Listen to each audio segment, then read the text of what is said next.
দেখছেন AGT live 24/7 99.7 AGT live 24/7।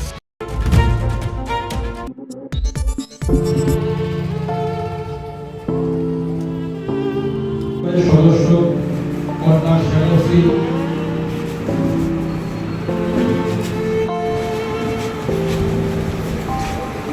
প্রাক্তন chairman committee শ্রীপ্রসাদ Bhattacharya, প্রাক্তন সাধারণ সম্পাদক কমরেড রশিদ পাল, কমরেড স্বপন গোল,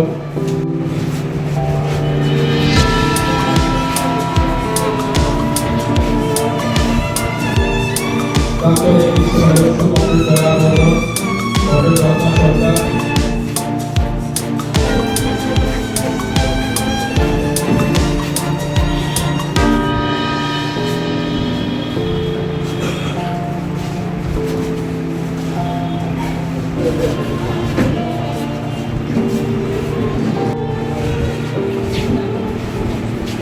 কমরেড রঞ্জন রায় চৌধুরী,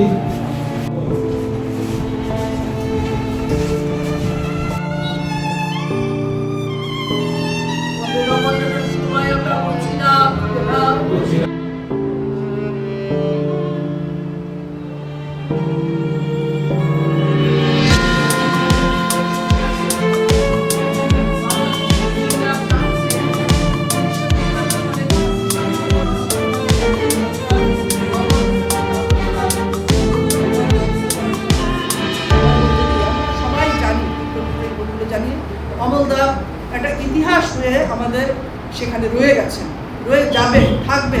সমন্বয় কমিটির ইতিহাস যতদিন থাকবে অমলদা একটা ইতিহাস হয়ে থাকবেন। অমলদা শুধু সাংস্কৃতিক ব্যক্তিত্ব ছিলেন না, শুধু কবিতা করতেন না, শুধু গান গাইতেন না, আমাদের সমস্ত সংগঠনের সঙ্গে, বিশেষ করে এখানে আছেন সুব্রত পাল চৌধুরী, তার সঙ্গে অত্যন্ত সমস্ত বিষয়ে, সেখানে যুগ্ম সম্পাদক ছিলেন তিনি, সমস্ত বিষয়ে আলোচনা করতেন। আলোচনা করে সমন্বয় কমিটির অফিসে এসে সেখানে সমস্ত বিষয়গুলোকে আবার সমস্ত সংগঠনের মধ্যে ছড়িয়ে দেওয়ার ক্ষেত্রে একটা দারুণ ভূমিকা পালন করতেন। তো আমরা আমাদের পুরনো নেতৃত্বদের কথাও একটু শুনবো।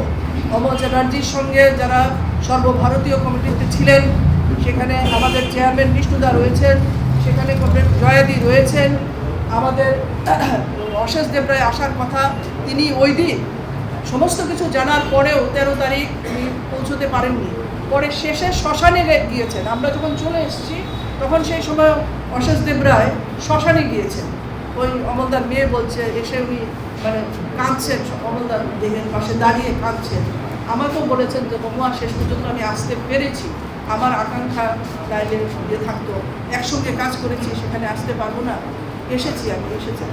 আজকেও আসার কথা, জানি না আবারও ভুলে গেছেন কিনা। তো আমরা তাদের কাছ থেকে একটু একটু করে কথা শুনবো। এখানে খুব বেশি কথা বলার, এখানে আপনারা যারা আছেন সকলেই জানেন। আমি সেই বিষয়টাতে না গিয়ে আমাদের সংগঠনের পক্ষ থেকে যে শোকবার্তাটা আমরা অমলদার স্মৃতির উদ্দেশ্যে আমরা স্মরণ করছি, এই বিষয়টা আমি আপনাদের সামনে